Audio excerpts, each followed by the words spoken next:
और बड़ी खबर इस वक्त की राजधानी भोपाल से मिल रही है, जहां पर बीजेपी के प्रत्याशियों के विरोध में कार्यकर्ता उतरे हैं। जहां बीजेपी ने अब तक से 136 प्रत्याशियों के नाम घोषित किए हैं। टिकट मिलने पर कई प्रत्याशियों का विरोध शुरू हो गया है। रीवा के मऊगंज प्रत्याशी प्रदीप पटेल का विरोध शुरू हो गया है। वहीं पर प्रत्याशी प्रदीप पटेल का जमकर यहां पर विरोध देखने को मिल रहा है। भारी प्रत्याशी नहीं चाहिए के नारे लगाए जा रहे हैं। नर्मदापुरम के वार्ड 137 का भी यहां पर विरोध देखने को मिल रहा है। प्रत्याशी बदलने की मांग तेज हो गई है। सीता शरण शर्मा का कार्यकर्ताओं ने विरोध किया है। बड़ी खबर आपको राजधानी भोपाल से बता रहे हैं, जहां बीजेपी के प्रत्याशियों के विरोध में कार्यकर्ता उतरे हैं। बता दें, बीजेपी ने अब तक 136 प्रत्याशियों के नामों का ऐलान कर दिया है। टिकट मिलने पर कई प्रत्याशियों का विरोध अब शुरू हो गया है। रीवा के मऊगंज प्रत्याशी प्रदीप पटेल का विरोध देखने को मिल रहा है। मऊगंज से बड़ी संख्या में कार्यकर्ता पहुंचे हैं। प्रत्याशी प्रदीप पटेल का जमकर विरोध देखने को मिल रहा है। भारी प्रत्याशी नहीं चाहिए कि यहां पर नारे लगाए गए हैं।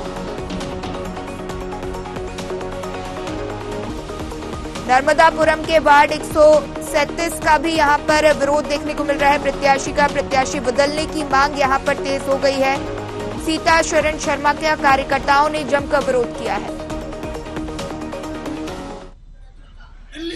पिछली बार माननीय शिवराज सिंह जी खटखरी गए थे, उनको विदित होगा कि मैं गया था, याद अगर होगा माननीय शिवराज सिंह चौहान को, क्योंकि जिस प्रकार से टिकट का वितरण हुआ है, हमें नहीं लगता कि उन्हें याद भी होगा कि हमारा मऊगंज विधानसभा भी है जो हमें बीजेपी का विधायक दिया है। उन्होंने मांगा था कि आप सब मतदाता अच्छे मतों से बीजेपी का विधायक दीजिए। हम लोगों ने आंख बंद करके बीजेपी का विधायक उन्हें दिया, आंख बंद करके मत दिया। और इस बार जो प्रत्याशी फिर से प्रदीप पटेल को बनाए हैं, तो इस बार हम सारे मतदाता कार्यकर्ता। देखिए, बड़ी खबर आपको भोपाल से बता रहे थे, जहां पर बीजेपी के प्रत्याशियों का विरोध देखने को मिल रहा है। बीजेपी ने अब तक 136 प्रत्याशियों के नामों का ऐलान किया है। टिकट मिलने पर कई प्रत्याशियों का विरोध यहां पर देखने को मिल रहा है। अधिक जानकारी लेंगे, हमारे साथ सहयोगी भोपाल से सत्यम शर्मा जुड़ चुके हैं। सत्यम, यहां पर भारी संख्या में कार्यकर्ता मौजूद हैं और प्रत्याशियों का जो ऐलान हुआ है उसका विरोध यहां पर देखने को मिल रहा है। जी बिल्कुल, इस वक्त हम मौजूद हैं बीजेपी कार्यालय में, जहां देखिए बड़ी संख्या में मऊगंज से, रीवा के मऊगंज से लोग आए हुए हैं और साफ तौर पे जो बीजेपी प्रत्याशी हैं प्रदीप पटेल, उनका विरोध कर रहे हैं। हमारे साथ कुछ लोग बात करेंगे, किस कर रहे हैं, विरोध कर रहे हैं। जी, मैं मऊगंज विधानसभा 71 से आया हूं। हमारा विरोध भारतीय जनता पार्टी से नहीं है, हमारा विरोध कैंडिडेट को लेके है। जो भारतीय जनता पार्टी जो कैंडिडेट का चयन किया है वो बिल्कुल गलत किया है। न किसी कार्यकर्ता से पूछा गया, न कुछ भी किया गया। सर्वे के हिसाब से वो कैंडिडेट का चयन नहीं हुआ है। हमारी मांग है कि क्षेत्रीय नेता हो, क्षेत्रीय कैंडिडेट हो जो हमें भी अच्छा लगे। जिताते हम हैं, प्रचार हम करते हैं, मऊगंज की जनता करती है। मऊगंज के जितने भी कार्यकर्ता हैं सब वो भारी मतों से उनको विजयी बनाते हैं और ये जाके भोपाल, बॉम्बे, दिल्ली, कलकत्ता पता नहीं कहां एंजॉय करते हैं। रहने वाले कहां, बंबई, भोपाल के, और चुनाव लड़ा देते हैं मऊगंज विधानसभा से। मतलब अगर इनको सट्टा खेलना है तो सिर्फ एक ही विधानसभा मिला है, मऊगंज विधानसभा। ट्राई मारना है, ट्रायल अगर मारना है कि इनको जिताना है तो ट्रायल के रूप में मऊगंज भेज दो, सिर्फ मऊगंज भेज दो। तो देखिए, साफ तौर पर कहना है कि जो बाहरी प्रत्याशी हैं वो नहीं चलेंगे और जिस तरह से मऊगंज में विकास नहीं हुआ है और ये सिर्फ यहाँ ट्रायल किया जा रहा है। बड़ी संख्या में लोग बीजेपी कार्यकर्ता मौजूद हैं और साफ तौर पर कह रहे हैं कि बीजेपी प्रत्याशी बाहर के नहीं, क्षेत्र का होना चाहिए, जो देश की क्षेत्र की जनता की बातों को समझे और जाने। हमारे साथ और भी लोग हैं, उनसे बात करेंगे। क्या चाहते हैं, कौन टिकट मिले? प्रदीप पटेल का क्यों विरोध हो रहा है? 5 साल कार्यकर्ताओं की और मतदाताओं की उपेक्षा की, भ्रष्टाचार किया, जातिवाद फैलाया उन्होंने। मतलब जितना हो सका है कार्यकर्ताओं को उन्होंने गर्त में ढकेल दिया है। उच्च वर्ग को जितना भी हो सका उन्होंने नुकसान पहुंचाया। 4.5 साल उन्होंने कोई काम नहीं किया, एक भी गांव में न संपर्क किया, केवल भ्रष्टाचार जहां से लिप्त होता है वहीं पर उन्होंने काम किया। 500 यात्री प्रतीक्षालय बनवाए, एक आवास की कीमत होती है 1.5 लाख रुपए, यात्री प्रतीक्षालय 3.5 लाख में बनता है क्या?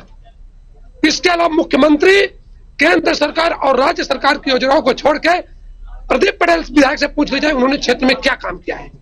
साफ तौर पर भ्रष्टाचार के भी आरोप लग रहे हैं, चूंकि प्रदीप पटेल मऊगंज के विधायक रह चुके, 5 साल उन्होंने काम किया है विकास को लेकर, लेकिन अब सवालिया निशान खड़े हो गए। मऊगंज से जो लोग आए हैं बीजेपी के कार्यकर्ता हैं, उनका साफ तौर पर कहना हमें बीजेपी शिवराज सिंह चौहान या बीजेपी की सरकार से कोई दिक्कत नहीं, हमें जो मऊगंज में प्रत्याशी प्रदीप पटेल मिले हैं वो विकास नहीं कर रहे हैं, वो भ्रष्टाचार में लिखते हैं, बाहरी प्रत्याशी। हमारे साथ कुछ और लोग हैं। पहले भी देखा गया है कि जो प्रदीप पटेल है उन्होंने राम और राम के अस्तित्व को लेकर कई सवालिया निशान खड़े किए थे, उनका राम के पात्रों का मजाक उड़ाया गया था। ये भाई साहब हमारे कार्यकर्तागण आपको दिखा रहे हैं, सबूत के साथ हम लोग हैं, आप जरा कैमरा फोकस करें। और मैं आपको बता देना चाहता हूं कि आज भारतीय जनता पार्टी पूरे मध्य प्रदेश, पूरे विश्व में प्रभु श्री राम को लेके, हिंदू को लेके डंका पीट रही है पूरे, पर हमारे मऊगंज का विधायक और हमारा जो मऊगंज का कैंडिडेट इन्होंने चयन किया है, ऐसे व्यक्ति को चयन किया है जो हिंदू विरोधी, राम विरोधी, रामचरितमानस विरोधी, और जो हम हिंदू तुलसी जी की पूजा करते हैं उनके ऊपर पेशाब करने वाले कैंडिडेट को मऊगंज में इन्होंने टिकट दिया है। तो देखिए ये आपको प्रूफ के साथ में बताना चाहूंगा, ये माननीय प्रदीप पटेल जो विधायक है उनका लिखा हुआ एक किताब है, उनकी ये फोटो कॉपी है, आपको दिखाएंगे जी। सत्यम, सारी चीजें आप इसको सत्यम आपसे जानना चाहेंगे, इनसे पूछिए कि जो है कैंडिडेट का नाम सामने आने के बाद विरोध प्रदर्शन किया जा रहा है, 4.5 साल से यहाँ पे वो विधायक है, अभी तक विरोध क्यों नहीं किया गया है? काम किया है, ऐसे व्यक्ति को टिकट दिया गया। देखिए हमने सुबह ही बात की थी कि जो प्रत्याशियों का चयन हुआ सर्वे के आधार पर, जो बीजेपी कह रही थी कि सर्वे के आधार पर हुआ है, उसके बाद लेकिन अब सर्वे पे सवालिया निशान खड़ा हो गया, क्योंकि हमने सुबह ही बताया था कि प्रदीप पटेल और बिसाहू लाल सिंह का भी विरोध हो सकता है, क्योंकि जो सर्वे है उसके आधार पर अब जो प्रत्याशी वो सामने खड़े हो गए कि सर्वे के आधार पर टिकट नहीं दिया गया है। और जो बीजेपी सनातन की बात करती है और जो राम भगवान के अस्तित्व को लेकर बात करती है, तो कार्यकर्ताओं का आरोप है कि जो प्रदीप पटेल हैं उन्होंने जो अपनी किताब लिखी जो उसमें जो सनातन का है उनके पात्रों का जो है वो मजाक उड़ाया है, और सनातन विरोधी है। हमारे साथ और भी लोग जुड़े हुए हैं। सत्यम, हम जानना चाहेंगे कि इतने 4 सालों में अब विरोध क्यों हो रहा है? इतने कार्यकर्ताओं से जानना चाहेंगे कि विरोध अब क्यों हो रहा है, इसके पहले 4.5 साल बीत चुके हैं तब क्यों नहीं? देखिए 4.5 साल बीत चुके हैं, अब क्यों विरोध किया जा रहा है? माननीय शिवराज सिंह जी गए थे अपने मऊगंज विधानसभा क्षेत्र में खटखरी के ग्राउंड में। क्या है इस बुक के बारे में? पहले 5 साल हाँ, तो गए थे तो उन्होंने बोला था कि हमें बीजेपी का विधायक दीजिए। आप इतिहास उठा के देख लीजिए, 3 पंचवर्षीय बीएसपी का विधायक वर्मा जी थे, 1 साल बन्ना जी थे कांग्रेस के। हम 4 साल पहले मेरी पूरी बात सुन लीजिए, पूरे दम खम के साथ हम सबको उखाड़ फेंके। 3 साल का गढ़, अब 1 साल कांग्रेस का गढ़ उखाड़ के फेंक दिया, सिर्फ और सिर्फ केंद्रीय नेतृत्व मोदी जी और अमित शाह जी के कहने पे, माननीय शिवराज सिंह जी के कहने पे उन्हें बीजेपी का विधायक दिया। और हम इस बार हमारे सभी कार्यकर्ता कमल की तरह खिले हुए थे, अभी तक कमल की तरह खिले हुए थे। किस बार हमारा कोई क्षेत्रीय नेतृत्व आएगा और हम खुश होंगे। लेकिन ये हम जब देखे जो अभी माननीय प्रदीप पटेल जी प्रत्याशी नियुक्त किए गए तो उससे एकदम से कमल मुरझा गया, उसमें पंजा लग गया। अब पंजा लगने के कारण वो कमल मुरझा गया, इसलिए गलती से विकास नहीं हुआ है क्या? मऊगंज का विकास के नाम पर सिर्फ विनाश हुआ है। एक बार मैं और बता दूं, विकास के नाम पर सिर्फ और सिर्फ मऊगंज का विनाश हुआ है।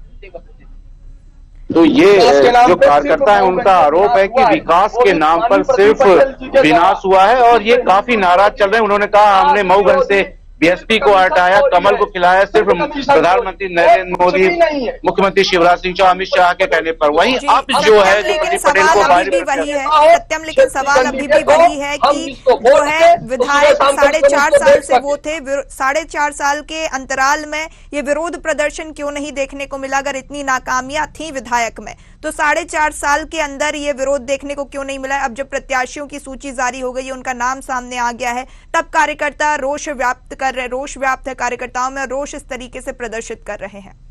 प्रदीप पटेल को विरोध का हमने जब जानकारी निकाली तो विरोध पहले रहा था, लेकिन ये अब जब प्रत्याशी घोषित हो गए, पहले दूसरे प्रत्याशी को बताया गया था कि टिकट दिया जाएगा, लेकिन जब अब प्रत्याशी घोषित हो गए तो उसको लेकर अब विरोध शुरू हो गया है। जी, कहना यह है कि जब 4.5 साल तक इनकी प्रदीप पटेल थे वहां विधायक, अब जब टिकट जारी हो गया तो अब क्यों विरोध हो रहा है? पहले 4.5 के दौरान आपने विरोध नहीं किया क्या? जी, पहले भी विरोध किया गया था। माननीय शिवराज सिंह मुख्यमंत्री जी द्वारा जो है तो वहाँ गए थे और उन्होंने बोला था कि वहाँ को जिला बनाना है। इसके वजह से उनको जो है तो प्रदीप पटेल को वोट नहीं दिया गया था।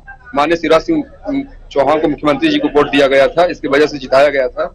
और हम लोग नहीं चाहते थे, पहले से नहीं चाहते थे, क्योंकि उन्होंने जो है तो राम भगवान का खुद मतलब राइटर बन के अपना किताब लिखे हैं और राम भगवान का जो है तो विरोध किए हैं, सनातन धर्म का विरोध किए हैं। ऐसे व्यक्ति की जरूरत नहीं है मऊगंज विधानसभा के खासकर से। आपकी आला कमान से बात हुई कि क्या विरोध के बाद अब क्या प्रत्याशी बदलेंगे? प्रत्याशी नहीं बदला जाएगा तो हम लोग खुद जो है तो अपना नेता स्वयं चुनेंगे।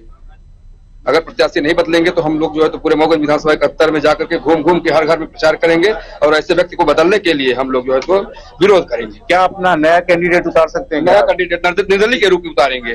निर्दलीय के रूप में नया कैंडिडेट उतारने के लिए प्रयास किया जाएगा। अगर नया कैंडिडेट उतरा तो हम लोग अपने जेब से चंदा लगा के अगर बीजेपी से क्षेत्रीय नेतृत्व दिया गया तो बीजेपी फंड दे या न दे, हम लोग अपने जेब से चंदा लगा के वोट करेंगे और वोट घर घर जाके मांगेंगे। चंदा लगा के अपने अपने गाड़ी में पेट्रोल डालेंगे और उसके लिए दमखम लगा देंगे। तो देखिए, साफ तौर पर कहना है कि इन्होंने पहले भी विरोध जताया था जब प्रदीप पटेल 4.5 साल में थे, जब से मुख्यमंत्री शिवराज सिंह चौहान आए थे उस समय, तब भी उन्होंने विरोध जताया था और इन्होंने बताया था कि ये सिर्फ प्रदीप पटेल को वोट नहीं दे रहे हैं, मुख्यमंत्री शिवराज सिंह चौहान को, नरेंद्र मोदी, अमित शाह को वोट दे रहे, बीजेपी को वोट दे, बीजेपी के पक्के कार्यकर्ता है। और अगर अब बीजेपी के कार्यकर्ता होने के नाते अगर इनको प्रदीप पटेल को नहीं हटाया गया और बीजेपी कार्यकर्ता नाराज चल रहे हैं, अगर नहीं हटाया गया तो ये निर्दलीय प्रत्याशी रहेंगे, घर घर जाकर खुद चंदा इकट्ठा करके एक नया प्रत्याशी खड़ा करेंगे जो प्रदीप पटेल के टक्कर में खड़ा होगा। तो इस तरह से अब जो टकराव की स्थिति है बीजेपी में बनती जा रही है। बीजेपी से जो प्रत्याशी उतारे गए हैं प्रदीप पटेल, उनका जमकर विरोध हो रहा है, नारेबाजी हो रही है, खासकर कार्यकर्ताओं में बहुत रोष है। बोलते हैं ये बाहरी प्रत्याशी हैं, जब से यहाँ आए विकास कार्य नहीं हुए हैं, दूसरे क्षेत्र के मुद्दे उठाते हैं, अपने क्षेत्र के मुद्दे उठाते हैं। कई लोग तो ऐसे हैं जो प्रदीप पटेल को जानते भी नहीं है कि प्रदीप पटेल हैं कौन। तो और ये सनातन विरोधी भी है। सनातन विरोधी को बीजेपी कैसे टिकट दे सकती है जहां सनातन को लेकर बीजेपी मुखर नजर आती है? जी सत्यम, बिल्कुल भारी रोष यहाँ पे कार्यकर्ताओं में देखने को मिल रहा है। इवन निर्दलीय प्रत्याशी को उतारने की बात यहाँ पर कार्यकर्ताओं के द्वारा कही गई है। अधिक जानकारी साझा करने के लिए आपका बहुत बहुत शुक्रिया। हमारे साथ लाइव थे भोपाल से सत्यम शर्मा, जिन्होंने बताया कि यहाँ